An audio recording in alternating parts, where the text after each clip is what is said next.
দাড়ি যারে আল্লাহ দিছে ওর দোয়া করা উচিত, আল্লাহ একটা পাকে কিনা।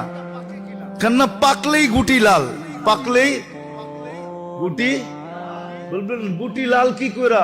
কেননা আল্লাহ নিজে বলতেছে ইন্নাল্লাহা লা ইস্তাহি বি শাইবাতিন, ওইখানে লেখা নাই পুরা দাড়ি পাকতে হবে, একটা পাকলেও। ইব্রাহিম আলাইহিস সালামের একটা পাকছিল। সারা আলাইহিস সালাম বলতেছে ইব্রাহিম এটা আবার কি? মা হাযিহিল বিয়াদ, এই সাদা এটা আবার কি? উঠায় ফেলা। তো বোর কথায় উঠাইতে গেছিলেন, হাত বাড়াইছেন, আল্লাহ উপর থেকে আওয়াজ দিছে খলিল হাত নামান। কয় কেন? এটা সাদা না, এটা সম্মানের সিল।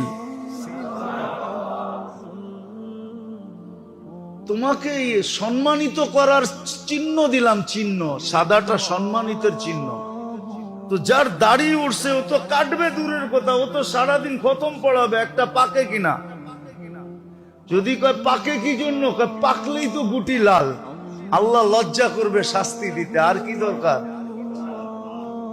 আর জাগো সবডি পাইকা গেছে, ওগো তো কোনো কথাই নেই, ওগো তো ডেলি খুশির জন্য মানুষে ফুল দেওয়া দরকার। আরে তুই ফুল দেস কেন ডেলি সকালে উঠা?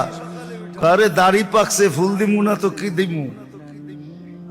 আল্লাহ লজ্জা পাবে, লজ্জা।